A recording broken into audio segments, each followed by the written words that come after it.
Hello good evening friends, कैसे हो? Hope so आप सब बढ़िया हो गए। Welcome to my YouTube channel UGC NET commerce made easy.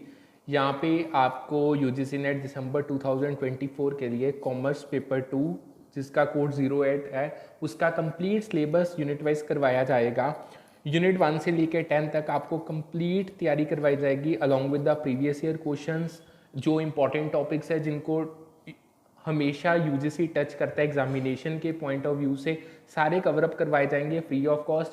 जितना भी आपका रिटर्न मटेरियल है, नोट्स आपको टेलीग्राम चैनल पे मिल जाएंगे और व्हाट्सएप चैनल पे मिल जाएंगे, जिसका लिंक आपको यूट्यूब डिस्क्रिप्शन पे मिल जाएगा।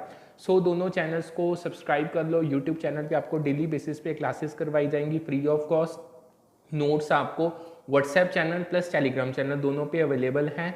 सो करते हैं आज का सेशन बिगिन। करते हैं आज का सेशन।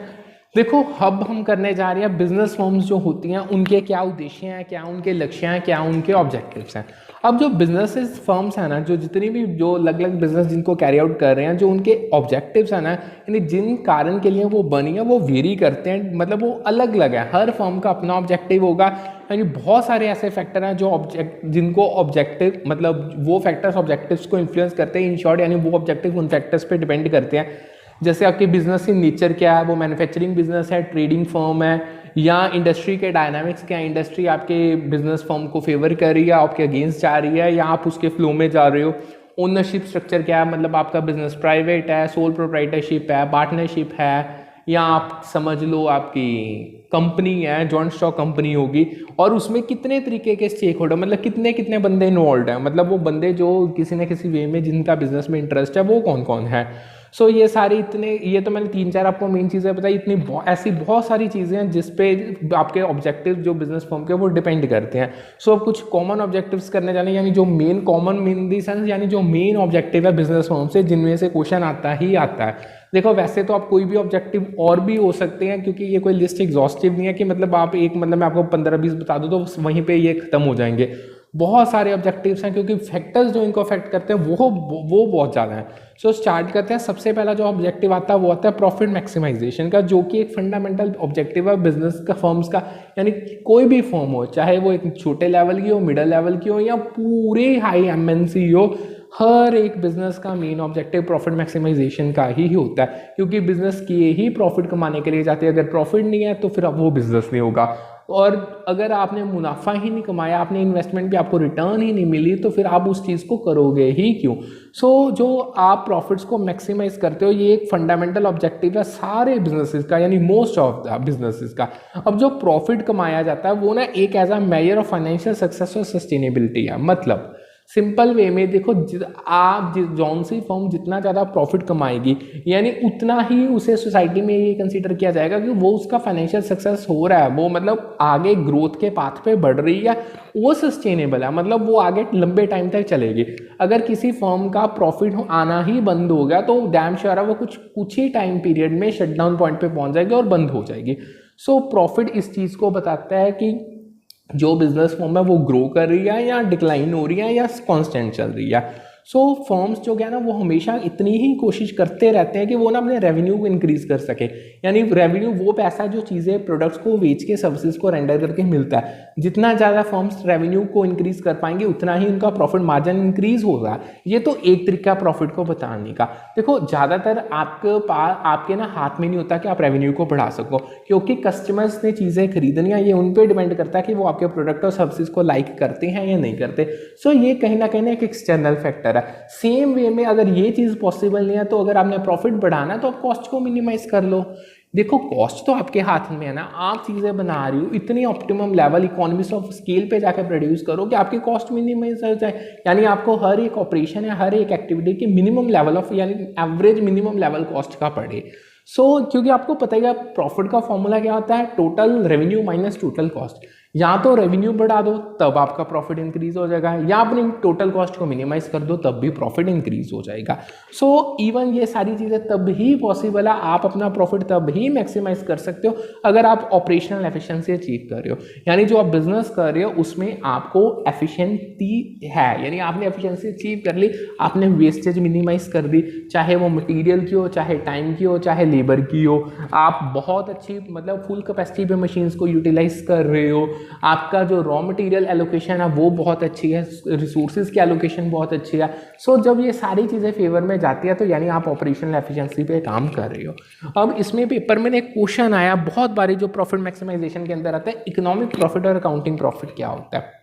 देखो, अब जो इकोनॉमिक प्रॉफिट है ना ये स्मॉलर होता है, यानी ये छोटा है अकाउंटिंग प्रॉफिट से अगर हम इसको कंपेयर करें।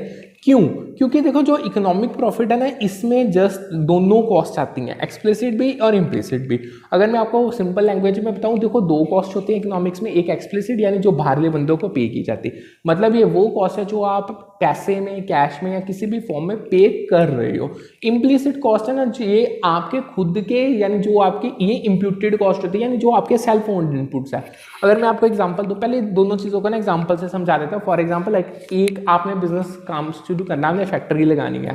पहली चीज, आपने फैक्ट्री जहां पे लगानी है, जो जमीन आपको चाहिए आपने बाहर से परचेज की या रेंट पे, परचेज चलो छोड़ो, आपने रेंट पे ली, आपको मंथली उस बंदे को रेंट देना पड़ेगा। ये होगी आपकी एक्सप्लिसिट कॉस्ट।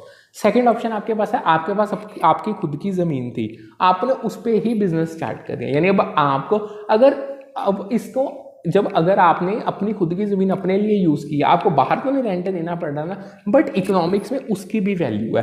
देखो अगर आपने वो अपने काम के लिए ना यूज़ की होती तो यानी डैम श्योर कहीं ना कहीं उसको और रेंट पे दिया था, वो इनकम आपको आनी थी। सो ये होती है आपकी इम्प्लिसिट कॉस्ट, यानी बेसिकली ये आपकी फैक्टर्स ऑफ प्रोडक्शन की इम्प्यूटेड कॉस्ट होती है, अपॉर्चुनिटी कॉस्ट होती है। यानी अगर मैं आपको एक्सप्लिसिट कॉस्ट की एग्जांपल दूं तो जैसे आप रेंट पे कर रहे हो लैंड को, मतलब आपके जहाँ पे आपने काम करना है, मतलब जौन से आपने ज़मीन ली या रेंट है, बिल्डिंग रेंट पे लिया, वेजेस लेबर को दी जाती है, मटेरियल्स की आपको कॉस्ट पड़ रही है। इम्प्लिसिट कॉस्ट जो होती है वो होती है अपॉर्चुनिटी कॉस्ट, जो आप अपने खुद के रिसोर्सेज, अपने जो आपके खुद जिनकी ओनरशिप आपके अपने नाम में, उनको जब यूज़ करते हो, जो उनकी अपॉर्चुनिटी कॉस्ट उनके साथ एसोसिएटेड होती है, मतलब जब हम उसको बेस्ट अल्टरनेटिव यूज़ में लगा सकते थे, उससे हमें इनकम होनी थी, हमें वो इनकम को छोड़ना पड़ेगा। सो वो इम्प्लिसिट कॉस्ट होती है। सो इन शॉर्ट जो आपका इकोनॉमिक प्रॉफिट है ना, इसमें दोनों कॉस्ट आती हैं, एक्सप्लिसिट भी आती है, इम्प्लिसिट भी आती है। बल्कि जो आपका अकाउंटिंग प्रॉफिट होता है उसमें अकेली एक्सप्लिसिट कॉस्ट आती है। सो ये एक सोल रीज़न है कि जो आपका इकोनॉमिक प्रॉफिट होता है वो स्मॉलर होता है अकाउंटिंग प्रॉफिट से। मैंने दोनों के मतलब भी बता दिए, दोनों का रीज़न भी बता दिया, ये क्वेश्चन रिजर्वेशन में आया था, ठीक है। सो क्लियर हो गया ये टॉपिक। आगे बढ़ते अकाउंटिंग प्रॉफिट। देखो अकाउंटिंग प्रॉफिट को कैलकुलेट कैसे किया जाता है, आप रेवेन्यू में से, यानी जो पैसा आपने चीज़ों को बेच के कमाया, यानी जो आपका रेवेन्यू है उसमें से आप एक्सप्लिसिट कॉस्ट माइनस कर देते हो। बल्कि जो इकोनॉमिक प्रॉफिट है उसमें आप क्या करते हो, रेवेन्यू में से दोनों कॉस्ट, एक्सप्लिसिट भी इम्प्लिसिट भी, यानी इन शॉर्ट वो टोटल कॉस्ट बन जाती है, उसको माइनस कर देते हो। अब जो इम्प्लिसिट कॉस्ट को आप इंक्लूड कर रहे हो इकोनॉमिक प्रॉफिट में ना, ये ना ओवरऑल प्रॉफिट को रिड्यूस कर देती है अगर हम इसको अकाउंटिंग प्रॉफिट के साथ कंपेयर करें। क्यों? क्योंकि देखो वो एक वैल्यू है। मान के चलो अगर आपको एग्जांपल के थ्रू समझाऊं, आपकी एक्सप्लिसिट कॉस्ट 100, इम्प्लिसिट कॉस्ट भी 100 है, दोनों कॉस्ट 100 है, रेवेन्यू आपको 300 का हो रहा है, ठीक है। अगर तो हम इकोनॉमिक प्रॉफिट की बात करें, उसमें दोनों कॉस्ट आएंगी ना, इम्प्लिसिट प्लस एक्सप्लिसिट, दोनों 100 प्लस 100 200 हो गया। प्रॉफिट आपका रेवेन्यू 300 का था, 300 में से 200 गया, इकोनॉमिक प्रॉफिट आपका 100 का आ गया। अगर अब हम अकाउंटिंग प्रॉफिट की बात करें, उसमें अकेली एक्सप्लिसिट कॉस्ट आएगी, रेवेन्यू 300 का, एक्सप्लिसिट कॉस्ट 100 की, 300 में से 100 गया, 200 का प्रॉफिट। सो इसीलिए अकाउंटिंग प्रॉफिट का अमाउंट ज़्यादा होता है as comparison to economic profit. या आप ऐसे से ऐसे सकते हो इकोनॉमिक प्रॉफिट स्मॉलर अमाउंट का होता है as comparative to accounting profit. अब इन शॉर्ट जो अकाउंटिंग प्रॉफिट की कैलकुलेशन होती है, इससे आप जितनी पेड आउट कॉस्ट, मतलब जितनी आप पे कर रहे हो, खुद दे रहे हो, चाहे वो मैन्युफैक्चरिंग की हो, चाहे वो ओवरहेड एक्सपेंसेस हो, मतलब चीज़ें बनाने की कीमत हो, या कोई जैसे ऑफिस की मेंटेनेंस होगी, इलेक्ट्रिसिटी बिल हो गया, ओवरहेड एक्सपेंसेस हो गए, अगर ये आप पे कर रहे हो, मतलब बाहर बंदों को खुद की पॉकेट से पे कर रहे हो, तो ये एक्सप्लिसिट कॉस्ट होगी। ये सारी चीज़ें अकाउंटिंग प्रॉफिट में टोटल रेवेन्यू से माइनस होगी। इन शॉर्ट ये रिप्रेजेंट करता है कि जो बिजनेस सरप्लस जनरेट कर रहा है सारी कॉस्ट से माइनस करने के पास, मतलब जितना पैसा आपने बाहरले बंदों को देना है आपने वो दे दिया, अपने रेवेन्यू से जब सारा पेड आउट पैसा माइनस कर दोगे वो आपका प्रॉफिट रिप्रेजेंट करेगा, ठीक है, समझ के। अब जो इकोनॉमिक प्रॉफिट है ना, हम इसे ना प्योर प्रॉफिट के नाम से भी जानते हैं। ये पेपर में बड़ा कंफ्यूजिंग क्वेश्चन आता है, यानी वो आपको ये पूछ लेते हैं प्योर प्रॉफिट के बारे में बताओ, तो प्योर प्रॉफिट और economic profit is one and the same thing. देखो इकोनॉमिक प्रॉफिट कह लो या प्योर प्रॉफिट कह लो, ये ना रेजिडुअल अमाउंट है जो आपके पास बचेगा जब आप अपनी जितनी भी आपकी कॉन्ट्रेक्चुअल कॉस्ट है उसको, यानी उसको टोटल रेवेन्यू से माइनस कर दोगे। अब बड़ी सिंपल चीज़ है, नया वर्ड आया है कॉन्ट्रेक्चुअल कॉस्ट। अब जो कॉन्ट्रेक्चुअल कॉस्ट है ना, इसमें आपकी ट्रांसफर कॉस्ट आ जाती है मैनेजमेंट की, इंश्योरेबल रिस्क हो गया, डेप्रिसिएशन हो गया, पेमेंट टू शेयर होल्डर्स हो गया, यानी हर वो चीज़ यानी जो नेसेसरी है जो आपका इन्वेस्टमेंट को मेंटेन करने के लिए एट अ करंट लेवल, वो सारा कुछ इसमें आ जाएगा। उसको हम कॉन्ट्रेक्चुअल कॉस्ट के नाम से जानते हैं। मतलब एक तो बड़ी सिंपल भाषा में आप कह दो कि जब आप इकोनॉमिक प्रॉफिट फाइंड करते हो, आप उसमें से अपनी टोटल रेवेन्यू में से दोनों कॉस्ट माइनस एक्सप्लिसिट और इम्प्लिसिट कर दो, ये एक बेसिक लेवल है। एक उससे हायर लेवल आता है कॉन्ट्रेक्चुअल कॉस्ट का। अगर आप अपने टोटल रेवेन्यू से कॉन्ट्रेक्चुअल कॉस्ट भी माइनस कर दोगे तब भी आपके पास इकोनॉमिक और प्योर प्रॉफिट आ जाएगा। अब यहाँ पे सवाल पैदा होता है, कॉन्ट्रेक्चुअल कॉस्ट कई बच्चों को पता ही नहीं होती। देखो कॉन्ट्रेक्चुअल कॉस्ट इन शॉर्ट ना आपकी ट्रांसफर कॉस्ट है मैनेजमेंट की, यानी जो आप मैनेज मतलब जो आपने इन्वेस्टमेंट की है बिजनेस को, अगर आपको वो जो फर्स्ट मतलब जो पहली बार की थी ना, एक उसका लेवल होगा, अगर आपने उसको उसी लेवल पे मेंटेन करके रखना है, जो मैनेजमेंट के लिए उस बिजनेस की खर्चा आप कर रहे हो वो इंक्लूड हो जाएगा। इंश्योरेबल रिस्क यानी जो आपके मतलब आपको पता है बिजनेस में ये रिस्क असाइज होंगे, उसकी आपको इंश्योरेंस करवानी पड़ेगी, वो चीज़ इंक्लूड हो जाएगी। फिक्स एसेट्स की आपको डेप्रिसिएशन पाएगी, वैल्यू रिडक्शन होगी due to multiple factors, wear and tear हो गया, ऑब्सोलेंस हो गया, उसकी कीमत आपको पड़ेगी। अगर आपको शेयर होल्डर्स को उनके रिटर्न में, क्योंकि उन्होंने इन्वेस्टमेंट किया है बिजनेस में, अगर आप उनको कोई रिटर्न में पेमेंट्स दे रहे हो, वो सब कुछ इंक्लूड हो जाएगा। सो ये सारी चीज़ें मिलके कॉन्ट्रेक्चुअल कॉस्ट में आ जाती हैं। सो जो इकोनॉमिक प्रॉफिट है ना, रिप्रेजेंट करता है ट्रू इकोनॉमिक गेन या सरप्लस जनरेटेड बाय बिजनेस। यही कारण है, यानी आपने ए टू जेड दोनों कॉस्ट तो आई है, आपकी बाकी सारी कॉन्ट्रेक्चुअल कॉस्ट भी इसमें आ गई। यही कारण है कि इकोनॉमिक प्रॉफिट में ट्रू प्रॉफिट बताता है, मतलब प्योर प्रॉफिट बताता है कि असल में बिजनेस ने कितना सरप्लस इस टाइम में जनरेट किया है। ठीक है, समझ गए? कोई डाउट हो तो आप पूछ सकते हो, टेलीग्राम पे मैसेज करो, यूट्यूब के कमेंट सेक्शन में मैसेज करो, डाउट आपका क्लियर हो जाएगा। पीडीएफ्स आपको दोनों मिल जाती हैं, ठीक है, उसमें कोई प्रॉब्लम नहीं है। बाकी वीडियो सेशंस पहले देखोगे समझोगे तो आपका ही बेनिफिट है। अब आगे एक टॉपिक आता है first order condition to profit maximization. बहुत रेपिटेटिव टॉपिक है, बहुत बार पेपर में आया है। देखो जो फर्स्ट ऑर्डर कंडीशन है ना प्रॉफिट मैक्सिमाइजेशन की, ये तब होती है जब आपका मार्जिनल रेवेन्यू मार्जिनल कॉस्ट के बराबर होता है। अगर मैं आपको सिंपल भाषा में बताऊं, मार्जिनल रेवेन्यू और मार्जिनल कॉस्ट आपने बहुत बार पढ़ा है। देखो मार्जिनल रेवेन्यू यानी जब आप एक एडिशनल यूनिट को सेल करते हो ना, जब एक सिंगल एडिशनल यूनिट सेल करोगे उससे आपको कितना पैसा बन रहा है, कितना रेवेन्यू जनरेट हो रहा है, वो मार्जिनल रेवेन्यू होगा। सेम वे में जब आप एक एडिशनल यूनिट पर प्रोड्यूस कर रहे हो, बीइंग अ प्रोड्यूसर, जितनी कॉस्ट आपको उसको प्रोड्यूस करने में एक यूनिट की पड़ रही है, that will be marginal cost. अब जहां पे ये दोनों बराबर हो जाएंगे, M R is equal to M C, वहां पे आपकी first order condition to profit maximization हो जाएगी। सो जो condition M R M C का, ये सिंपल इतना कहते हैं कि फर्म उतना प्रोड्यूस करे, उतनी यूनिट्स को सेल करे जब तक उतना मार्जिनल रेवेन्यू जो वो कमा रही है इस यूनिट से, वो ग्रेटर है या इक्वल है मार्जिनल कॉस्ट के। सिंपल वे में जो फर्म्स हैं, जो बीइंग प्रोड्यूसर्स, जो बिजनेस फर्म्स हैं, वो उतनी ही यूनिट्स प्रोड्यूस करेंगी, उतनी ही यूनिट्स मार्केट में सेल करेंगी जब तक उनका मार्जिनल रेवेन्यू या तो ज़्यादा है मार्जिनल कॉस्ट पे। वो तो सबसे बेस्ट कंडीशन है। अगर मान लो वो नहीं उससे ज़्यादा हो पर तो एटलीस्ट इक्वल तो होना ही चाहिए। अगर किसी भी सेंस में मार्जिनल रेवेन्यू नीचे चला गया मार्जिनल कॉस्ट में, तो तब प्रोडक्शन करने का कोई फ़ायदा ही नहीं है। सो जब एम आर ग्रेटर होगा एम सी में, तो जब आप एक एडिशनल यूनिट प्रोड्यूस कर रहे हो, वो ज़्यादा से ज़्यादा कंट्रीब्यूट करेगी रेवेन्यू में, मतलब आपको ज़्यादा से ज़्यादा मुनाफा होगा, जिससे आपके प्रॉफिट्स इंक्रीज होंगे। और जब मार्जिनल कॉस्ट बढ़ जाती है मार्जिनल रेवेन्यू से, यानी अब आप जब एक एडिशनल यूनिट बनाओगे, वो आपको इतना फायदा नहीं देगी, क्योंकि उसका रेवेन्यू तो पहले ही कम है, उसकी कॉस्ट है, मतलब उसकी कीमत आपको अब ज़्यादा पड़ने लगती। सो इससे ना आपके प्रॉफिट रिड्यूस होना स्टार्ट हो जाएंगे। यानी कि बेस्ट लेवल ऑफ आउटपुट तभी है जब मार्जिनल रेवेन्यू मार्जिनल कॉस्ट के बराबर है। सो जब आप फर्स्ट ऑर्डर कंडीशन, यानी यही फर्स्ट ऑर्डर कंडीशन है, M R is equal to M C को अप्लाई करते हो, तो फर्म ना डिटरमाइन कर सकती है उसका ऑप्टिमम लेवल ऑफ प्रोडक्शन क्या है, यानी उसने किस लेवल पे आके कौन से प्राइस, मतलब किस लेवल पे आके कितना प्रोड्यूस करना, कितना मार्केट में सेल करना है, ताकि उसके प्रॉफिट्स है ना वो मैक्सिमाइज हो पाए, दोनों चीज़ों को कंसिडरेशन में लेके, कॉस्ट को भी और रेवेन्यू को भी। ठीक है, समझ आ गया? सो यहाँ पे हमारा प्रॉफिट मैक्सिमाइजेशन का ऑब्जेक्टिव खत्म होता है। नेक्स्ट हमारा ऑब्जेक्टिव आता है ग्रोथ एंड एक्सपेंशन का। ये भी बहुत इंपॉर्टेंट ऑब्जेक्टिव।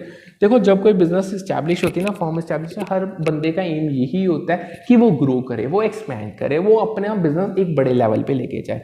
सो जो ज़्यादा से ज़्यादा बिजनेसेस हैं वो ग्रो और एक्सपैंड करना चाहते हैं अपने ऑपरेशन को, कि वो अपनी एक्टिविटीज़ को एक डिस्ट्रिक्ट, अगर उन्होंने पहले एक डिस्ट्रिक्ट में खोला, वो अलग अलग डिस्ट्रिक्ट्स में लेके जाए, उसके बाद स्टेट्स में लेके जाए, इंटरनेशनल लेवल पे लेके जाए। सो ग्रोथ और एक्सपेंशन नो डाउट एक इंपॉर्टेंट ऑब्जेक्टिव है बिजनेस फर्म्स के लिए। अब जो ग्रोथ ऑब्जेक्टिव है, इसमें आप ट्राई करते हो कि आपका मार्केट शेयर इंक्रीज हो, मतलब आपका कस्टमर बेस बढ़े, यानी आप न्यू मार्केट्स में जाओ, न्यू प्रोडक्ट्स को लॉन्च करो। जितनी न्यू मार्केट्स में जाओगे उतना बड़ा कस्टमर बेस बनेगा। अगर न्यू मार्केट्स में न्यू प्रोडक्ट्स लॉन्च करोगे तब भी कस्टमर बेस बढ़ेगा। न्यू ब्रांचेस ओपन करो, अपनी लोकेशन नई एक्सप्लोर करो, अपने स्केल ऑफ ऑपरेशन बढ़ाओ। यानी अगर आप 100 यूनिट्स प्रोड्यूस कर रहे हो, अब 10,000 यूनिट्स प्रोड्यूस करो। सो ये सब कुछ ग्रोथ के ऑब्जेक्टिव में आ जाता है। सो जितनी ज़्यादा ग्रोथ होगी उसका ऑब्वियस रिजल्ट है उतना ही आपका प्रॉफिट इंक्रीज होगा और मार्केट की कॉम्पिटिटिवनेस बनेगी। यानी आप अपने आप को अच्छा कॉम्पिटिटर साबित कर पाओगे कि दूसरी फर्म्स को, यानी आपकी इतना अच्छा लेवल बन जाएगा मार्केट में। नेक्स्ट हमारे पास जो ऑब्जेक्टिव आता है वो आता है मार्केट लीडरशिप का। देखो बिजनेसेस की इच्छा होती है, वो ये भी सोचते हैं कि वो ना लीडर्स बन पाए अपनी मार्केट में, यानी कि मार्केट उनको फॉलो करे, उनको किसी मार्केट के बंदे को फॉलो ना करना पड़े। यानी मार्केट लीडरशिप इतनी चीज़ डोमिनेंट पोजीशन है ना मार्केट में, जैसे अब ये तब ही अचीव होगी। देखो आप किसी बंदे को क्यों फॉलो करोगे, यानी लीडर्स होते हैं ना, लीडर्स के फॉलोअर्स होते हैं। आप मार्केट लीडर बनना तो चाहते हो, क्यों बनना चाहते हो, अब ये बनोगे कैसे, क्यों लोग आपको फॉलो करेंगे। देखो आपका मार्केट शेयर अच्छा होना चाहिए, ठीक है, ब्रांड की रेपुटेशन, आपके प्रोडक्ट्स की बहुत क्वालिटी है, सब लोग उसके मतलब आपके कस्टमर की लॉयल्टी इतनी हाई लेवल पे है, आपकी टेक्नोलॉजिकल इनोवेशंस बहुत अच्छी हैं, रिसर्च बहुत अच्छा कर रहे हो, सो लोग को ट्राई करेंगे दूसरी फर्म्स की, वो आपको इमिटेट करेंगे। यानी हर पहली नई चीज़ आप ही लेके आते हो और जो नई चीज़ लेके आते हो वो आपके लिए मुनाफा ही लाती है। सो ये फर्म्स को अलाउ करता है कि वो अपनी इन्फ्लुएंस दूसरी पर एक्सर्ट कर पाएँ, वो इंडस्ट्री सेटअप खुद सेट। देखो अगर तो वो मार्केट लीडर बनते हैं तो वो अपनी इन्फ्लुएंस दूसरी फर्म्स पे भी डाल पाएंगे, वो अपने अकॉर्डिंग इंडस्ट्री के स्टैंडर्ड्स सेट कर पाएंगे। यानी इंडस्ट्री मतलब जिसमें अलग अलग सेम टाइप की फर्म्स ऑपरेट करती हैं, वो एक कॉम्पिटिटिव एडवांटेजेस को इंजॉय कर पाएंगे जो उनको मिलेंगी इस चीज़ से, ठीक है। नेक्स्ट हमारे पास आता है कस्टमर सेटिस्फैक्शन का। देखो जो कस्टमर सेटिस्फैक्शन का ऑब्जेक्टिव है ना, इसे साइट और मार्च ने दिया था। यानी वो क्या कहते थे, अगर आप कस्टमर नीड्स को मीट कर रहे हो और एक high level of customer satisfaction ensure कर रहे हो तो ये एक क्रूशियल ऑब्जेक्टिव है बिजनेस के लिए। मतलब सिंपल वे में बिजनेस तभी है जब उसके कस्टमर्स हैं, और कस्टमर तभी लॉयल रहेंगे जब उनकी नीड्स को आप पूरा कर पाओगे, क्योंकि कस्टमर के अलग अलग नीड्स है, बीइंग डाइवर्स नीड्स, वो क्योंकि इंडिविजुअल्स हैं।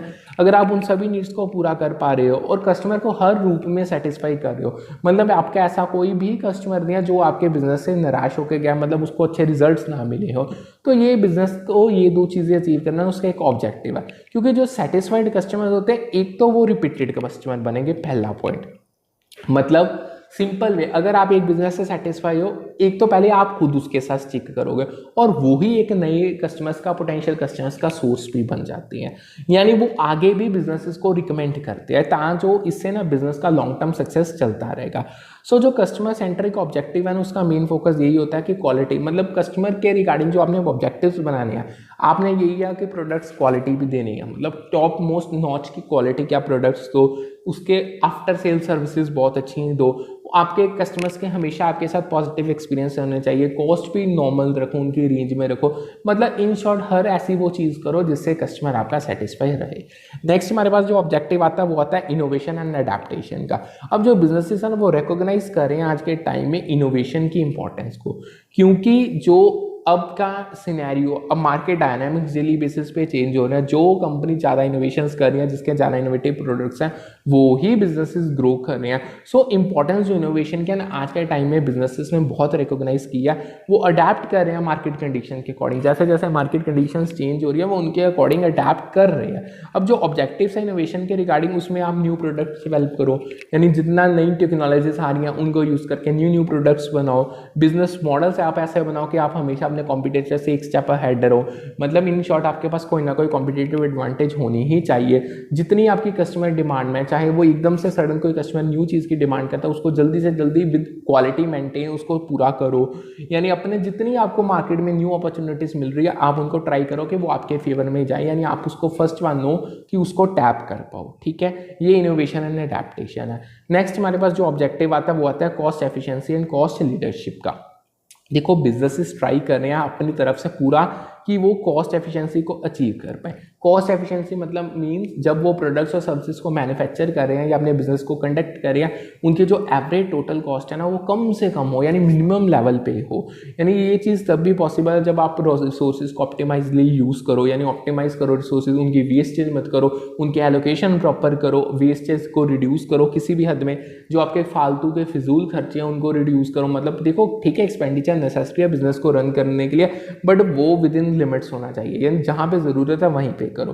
सो जो कॉस्ट लीडरशिप के ऑब्जेक्ट, ये तो कॉस्ट एफिशिएंसी। अब आता है कॉस्ट लीडरशिप। जो कॉस्ट लीडरशिप ऑब्जेक्टिव है, इसमें आप प्रोडक्ट्स और सर्विसेज को ऑफर कर रहे हो कस्टमर्स को कॉम्पिटिटिव प्राइसेस पे while maintaining acceptable profit margin. मतलब देखो एक तीर से दो निशाने लगा रहे हो। अगर आपने कॉस्ट लीडरशिप को अचीव करना है, आप बेस्ट क्वालिटी के प्रोडक्ट्स बहुत नॉमिनल अच्छे प्राइस पे कस्टमर्स को दे रहे हो, यानी वो सेटिस्फाइड रहे, उनको ये ना लगे कि आप उनसे एक्स्ट्रॉर्डिनरी चार्ज कर लो, और साथ के साथ उसी प्राइस में आप अपना प्रॉफिट का मार्जिन भी मेंटेन करें, क्योंकि दोनों चीज़ें ही नेसेसरी है। अगर आप ये भी नहीं कर सकते कि उनको बिल्कुल ही लो कॉस्ट पे दे तो आपको कुछ बचे ना, फिर आप सर्वाइव कैसे करोगे। यानी एक तीर में दोनों काम होने चाहिए, ठीक है। अच्छी क्वालिटी अच्छे रेट पे भी दो और उसमें प्रॉफिट मार्जिन भी रखो, ठीक है। सो जो कॉस्ट एफिशिएंसी ना, ये बिजनेस को हेल्प करते हैं कि वो अपनी कॉम्पिटिटिवनेस बनाए रखे, एक कहीं ना कहीं वो कॉम्पिटिटिव एज को अपनी मेंटेन कर पाए, जिससे क्या होगा, उनकी प्रॉफिटेबिलिटी इनहेंस हो जाएंगे, उनके रेवेन्यूज बढ़ जाएंगे, उनकी सेल्स बढ़ जाएंगे, और साथ के साथ कस्टमर्स को वैल्यू प्रोडक्ट्स मिलेंगे, वो अपनी वैल्यू टाइम पे अचीव कर पाएंगे, ठीक है। नेक्स्ट हमारे पास आता है सोशल एंड एनवायरमेंटल रिस्पॉन्सिबिलिटी का। अब ना कुछ रिसेंट ईयर्स में बिजनेसेस ने ना नया ऑब्जेक्टिव लाए हैं सोशल और इन्वायरमेंटल रिस्पॉन्सिबिलिटी का, यानी ये ऑब्जेक्टिव्स इसके साथ रिलेटेड। इसमें क्या है, वो ट्राई कर रहे हैं कि वो सस्टेनेबल प्रैक्टिसेस को यूज़ करें, यानी वो देखो बिजनेस सोसाइटी में ऑपरेट कर रहा है, वो सोसाइटी से रिसोर्सेज ले रहा है, उसके बदले में उनको ठीक है प्रोडक्ट्स और सर्विसेज भी दे रहा है, बट साथ में इन्वायरमेंट को हार्म कर रहा है, चाहे वो पोल्यूशन की फॉर्म में हो, चाहे पैसा एक्सट्रैक्शन की फॉर्म में हो, चाहे मतलब कोई भी अनफेयर ट्रेड प्रैक्टिस हो। सो इनको मिनिमाइज करना पड़ेगा। ये सारी चीज़ों को बहुत बिजनेसेस को ध्यान देना पड़ेगा। वो जो प्रैक्टिसेस अपने सर्वाइवल के लिए बिजनेस फॉलो कर रहे हैं वो सस्टेनेबल होनी चाहिए, मतलब किसी पे बैड इम्पैक्ट ना डाले, यानी एथिकल सोर्सिंग करें, मतलब हर चीज़ एथिकली करनी चाहिए। कॉर्पोरेट सोशल रिस्पॉन्सिबिलिटी इनिशिएटिव्स को पूरा करना, ये भी बिजनेस के ऑब्जेक्टिव्स है, मतलब जो जिम्मेवारी उनकी, जो रिस्पॉन्सिबिलिटी उनकी पब्लिक यानी स्टेक होल्डर्स के टुवर्ड बनती है वो पूरा किया जाए। सो जो ये सारे ऑब्जेक्टिव्स हैं, इनका मेन एम ही होता है कि जो बिजनेस है ना वो पॉजिटिवली सोसाइटी में कंट्रीब्यूट करे। मतलब ठीक है, आप नेगेटिव कॉन्सिक्वेंसेस को खत्म तो नहीं कर सकते, बट उनको रिड्यूस तो कर सकते हो ना बहुत हद तक, यानी इससे ना जो आपके स्टेक होल्डर्स की वैल्यू वो बिजनेस के साथ अलाइन रहती है, वो बनी रहती है, ठीक है। नेक्स्ट हमारे पास आता है सेल्स रेवेन्यू मैक्सिमाइजेशन का ऑब्जेक्टिव। ये इसे WJ बॉमॉल ने डेवलप किया था, जो कि एक अल्टरनेटिव ऑब्जेक्टिव है बिजनेस फर्म का, यानी आप सेल्स रेवेन्यू को मैक्सिमाइज करो। जितनी सेल्स बढ़ेंगी उतना ज़्यादा आपका रेवेन्यू बढ़ेगा, जितना आपका रेवेन्यू बढ़ेगा यानी उतना ही आपका प्रॉफिट मार्जिन बढ़ेगा, जितना आप प्रॉफिट मार्जिन बढ़ेगा उतनी आप बिजनेस को एक्सपेंड और ग्रोथ उसकी पॉसिबल कर पाओगे, ठीक है। आगे आता है ऐसे वैसे ये तो बहुत नॉर्मल चीज़ें हैं, यानी मैंने आपको बताई दी है ऑलरेडी। नेक्स्ट हमारे पास आता है maximization of firms growth rate. इसे रॉबिन मैरिस ने सजेस्ट किया था। अब इसको मैं समझा देता हूँ ये क्या है। देखो maximization of firms growth rate, देखो हर जो फर्म ने जो अब जब उसके पास पैसा आएगा, यानी जो प्रॉफिट कमाएंगे वो ग्रोथ करेंगे, यानी वो ग्रो करना चाहेंगे। हर बंदा ही ग्रो करना चाहता है, कोई भी एक नॉर्मल पोजीशन पे स्टेबल रह के काम नहीं करना चाहेगा। अब ठीक है, आप हर साल ग्रोथ कर रहे हो और वो हर साल का ग्रोथ रेट क्या है, यानी परसेंटेज में 1% से ग्रो किया, 2 में किया, 3 में किया, 4 में किया। बिजनेसेस का ये ऑब्जेक्टिव है कि उस ग्रोथ रेट को बढ़ाओ, यानी अगर आप पहले साल मतलब फर्स्ट ईयर हमने बिजनेस ऑपरेट किया, अब फर्स्ट ईयर जितना आपका लेवल था, जब आप सेकंड ईयर में पूछा आपने 1% से ग्रो किया, अब आपका ये एम होगा जब आप दूसरे से तीसरे साल में जाओगे वो आपका 1 से 2% हो, ना कि सेम रहे, यानी आप ग्रोथ रेट को बढ़ाओ। ये रॉबिन मैरिस की डिटेल में बताता है। आगे हमारे पास आता है लॉन्ग टर्म सर्वाइवल। इसे KW रॉथस्चाइल्ड ने दिया था, जो कि बहुत इंपॉर्टेंट अपना ऑब्जेक्टिव है बिजनेस फर्म का, लॉन्ग टर्म सर्वाइवल। देखो बिजनेसेस जब खोले जाते हैं, ठीक है, नो डाउट आपने पैसा कमाना है, चाहे वो अपनी सेल्स को बढ़ा के कमाओ, चाहे अपना अगर आपने प्रॉफिट को इन्हांस करना है, चाहे उसको सेल्स तो बढ़ाओ, चाहे कॉस्ट को बढ़ाओ, बट ये सारी चीज़ें लॉन्ग टर्म के लिए होनी चाहिए। मतलब ये नहीं कि जस्ट आप 1-2 साल में ये चीज़ें प्रैक्टिस फॉलो करो और चौथे साल में आपका बिजनेस ही बंद हो जाए, यानी बिजनेस का लॉन्ग टर्म सर्वाइवल बहुत ज़रूरी है। अगर एक बार बिजनेस बन गया तो उसको सालों साल आगे यानी जनरेशन से जनरेशन आगे चलना है। ये मेजर एक ऑब्जेक्टिव है जिसे KW रॉथस्चाइल्ड ने एक्सप्लेन किया था। नेक्स्ट हमारे पास आता है वेल्थ मैक्सिमाइजेशन मैक्सिमाइजेशन ऑब्जेक्टिव, यानी जो वेल्थ मैक्सिमाइजेशन ऑब्जेक्टिव है इसमें जो आपकी वैल्यू ऑफ फर्म है उसे डिटरमाइन किया जाता है जो एक्सपेक्टेड फ्यूचर्स वो कमाएंगे उसकी प्रेजेंट वैल्यू फाइंड करके, ये होती है wealth of the firm. Simple way में अगर मान लो आपका बिजनेस है, एक साल तो उसने काम कर लिया, अब सेकेंड ईयर स्टार्ट हो गया, अब सेकेंड ईयर में क्या फ्यूचर एक्सपेक्टेशंस है, यानी अब जो ये फ्यूचर एक्सपेक्टेशंस है ये होंगे प्रॉफिट के रिगार्ड, यानी बिजनेस कितना प्रॉफिट कमाना चाह रहा है, यानी उसको कितना लग रहा है कि वो इस साल में पैसा कमा लेंगे।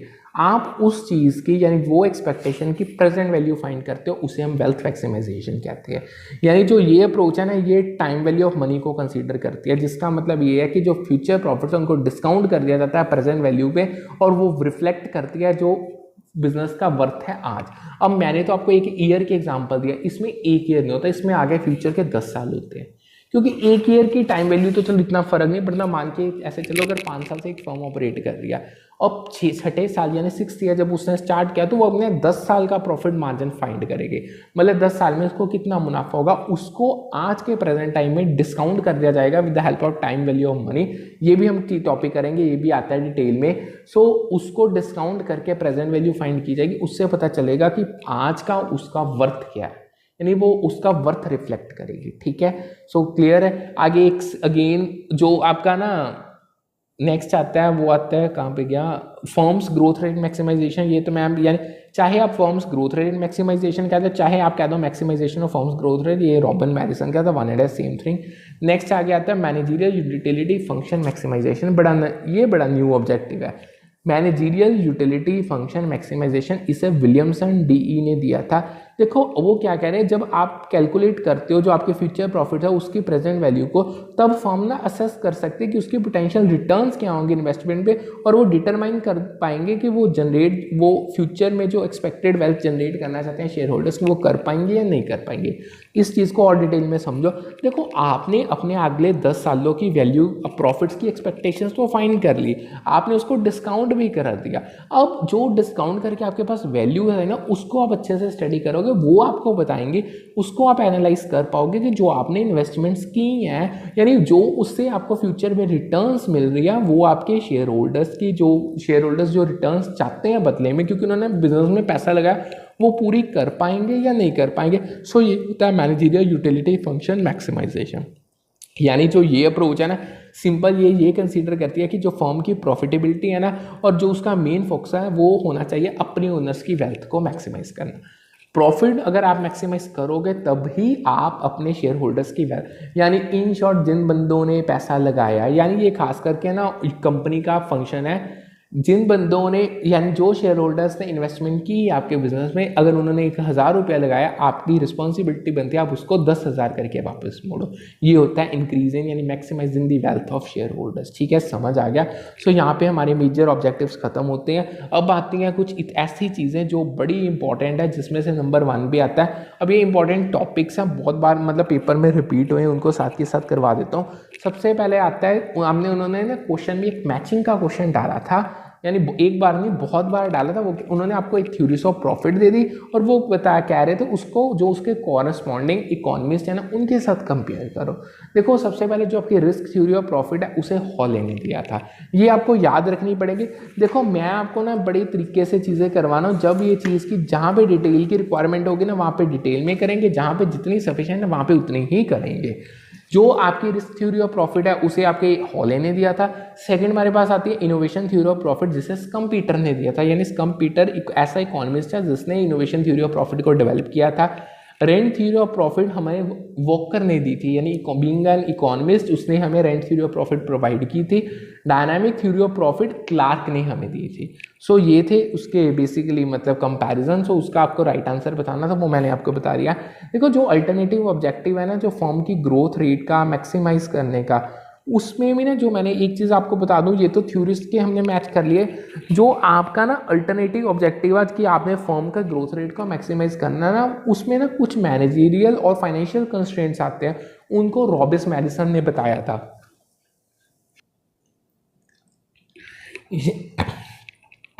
यानी जो आपने अभी ना रॉबिन मैरिसन ने जो आपका maximization of firm growth rate का ऑब्जेक्टिव किया ना, ठीक है, वो कहता है ये ऑब्जेक्टिव, तो उसने ना अपनी इस चीज़ में ना कुछ मैनेजरियल और फाइनेंशियल कंस्ट्रेंट्स बताए थे, वो बहुत बार पूछे जाते हैं।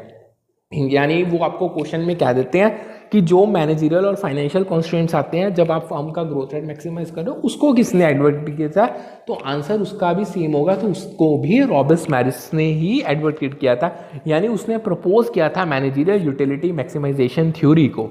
ठीक है, सो ये जो इम्फोसाइज करती है कि ग्रोथ जो लार्ज बिजनेस कॉर्पोरेशन की हो रही है उसकी क्या इंपॉर्टेंस है। ठीक है, अब आगे ना एक क्वेश्चन आया था, अगेन वो भी मैचिंग का क्वेश्चन था।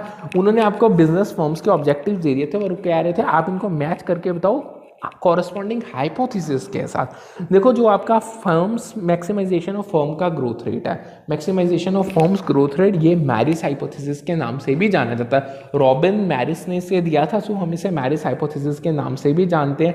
जो आपका मैनेजरियल यूटिलिटी फंक्शन है इसे विलियमसन डीई ने दिया था, सो इसे विलियमसन हाइपोथेसिस के नाम से भी जाना जाता है। जो आपका सेटिस्फाइंग बिहेवियर है, यानी ये साइट मार्जिन, जिसे हम कस्टमर सेटिस्फेक्शन के नाम से भी जानते हैं, ये साइट एंड मार्च हाइपोथेसिस के नाम से जाना जाता है। सेल्स मैक्सिमाइजेशन का WJ बॉमोल यानी बॉमोल्स हाइपोथेसिस के नाम से भी हम इसे जानते हैं। सो ये था मैचिंग का। अब आज के सेक्शन पे हम लास्ट टॉपिक में कर रहे हैं वैल्यू मैक्सिमाइजेशन और टॉपिक, जो कि पूछो मत कितनी बार पेपर में आया है। देखो जो वैल्यू मैक्सिमाइजेशन है इसे कंसीडर किया जाता है सबसे परसुएसिव और sustaining objective financial decision making का, यानी कि ये ऐसा ऑब्जेक्टिव है वैल्यू मैक्सिमाइजेशन का, यानी जो हर फर्म इररिस्पेक्टिव ऑफ उसका साइज या कौन से बिजनेस में वो काम कर रहे हैं या क्या उसकी नेचर है, ये हर जगह आपको मिलेगा। मतलब हर बंदा अपने फर्म की वैल्यू को मैक्सिमाइज करना चाहता है। ये एक बड़ा सस्टेनिंग ऑब्जेक्टिव है, ये चलता ही रहेगा, ये एक बार वन शॉट ऑब्जेक्टिव नहीं है, ये तो आपको हर साल करना पड़ेगा। ठीक है, सो जो इसका मेन एम है ना, ये एम्फसाइज करता है कि जो आपकी ओवरऑल वैल्यू है ना फर्म की, जो शेयर होल्डर्स के लिए वो इंक्रीज हो सके। यानी देखो शेयर होल्डर वो बंदे हैं यानी जो ओनर्स हैं, उन्होंने बिजनेस में पैसा लगाया, उनकी वैल्यू आपको हर साल कंटिन्यूस वे में ओवरऑल वे में इंक्रीज करनी ही है। ये इस ऑब्जेक्टिव का क्या मानना है। यानी जो वैल्यू मैक्सिमाइजेशन है ये अपने अकाउंट में शॉर्ट टर्म प्रॉफिटेबिलिटी नहीं लेता अकेले, ये साथ के साथ लॉन्ग टर्म सस्टेनेबिलिटी और ग्रोथ भी कंसीडर करता है। अगर तो आप वैल्यू मैक्सिमाइजेशन को नहीं फॉलो कर रहे तो वो तो एक शॉर्ट टर्म प्रॉफिट्स होंगे, 1 साल के होंगे या चाहे 2 साल के होंगे, बट ये एक ऐसा ऑब्जेक्टिव है जो शॉर्ट टर्म प्रॉफिटेबिलिटी तो आनी यानी उसके साथ लॉन्ग टर्म ग्रोथ लो। अगर आप ग्रोथ अचीव कर पा रहे हो उसको सस्टेन करके रखो। मतलब आप ये नहीं एक बार बढ़ गए तो अगले साल रिड्यूस हो जाओ कि अपनी चीज़ें बेच दो। सो ये दो चीज़ें इसमें आती हैं। सो जो प्रॉफिट मैक्सिमाइजेशन और अर्निंग मैक्सिमाइजेशन है उसका प्राइमरी फोकस फाइनेंशियल रिटर्न्स को मैक्सिमाइज ही करना है, नो डाउट। वो नहीं इस चीज़ को कंसिडर करता, वो अकेला फॉर्म प्रॉफिट्स और अर्निंग पे डिपेंड करता है, क्योंकि उसका नाम ही प्रॉफिट मैक्सिमाइजेशन है, अर्निंग मैक्सिमाइजेशन। उसको लॉन्ग टर्म ग्रोथ और सस्टेनेबिलिटी के साथ कोई लेना देना नहीं। बट जो ये दोनों है ना, ये मतलब जो ये थे प्रॉफिट और अर्निंग मैक्सिमाइजेशन, ये ना अलाइन नहीं करते long term value creation share holder. मतलब इनका वैल्यू जो आपने शेयर होल्डर्स को क्रिएट करके देना, उनके साथ कोई लेना देना ही नहीं है। ये तो सिंपल है, मतलब प्रॉफिट कमाओ, उसको मैक्सिमाइज करो, मतलब ज़्यादा से ज़्यादा प्रॉफिट कमाओ। यानी अगर मैं आपको एग्जांपल दूं प्रॉफिट मैक्सिमाइजेशन की, वो आपको शॉर्ट टर्म गेन्स पे लीड कर सकता है at the expense of long term investment और स्टेक होल्डर रिलेशनशिप। बड़ा इंपॉर्टेंट लाइन है, मार्क कर लो, बहुत बार पेपर में पूछी गई।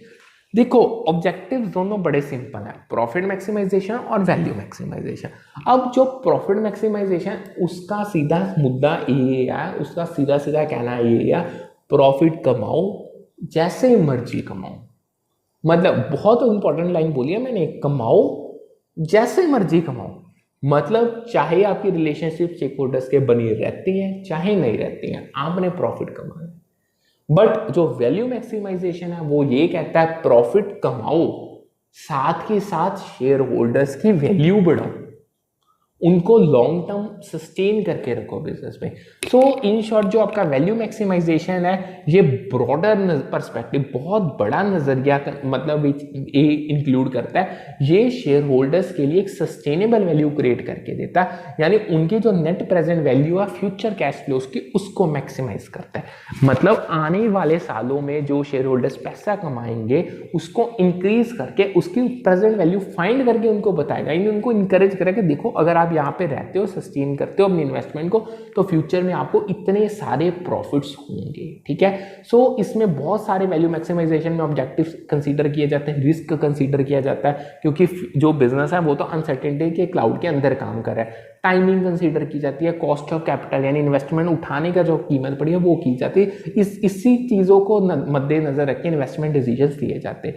सो जब आप अपने फर्म की वैल्यू को मैक्सिमाइज कर देते हो तो इसका मेन एम यही होता है कि आप एक सस्टेनेबल रिटर्न्स शेयर होल्डर्स को प्रोवाइड करोगे, यानी वो रिटर्न्स ऐसी होंगी जो लंबे समय तक चलेंगे।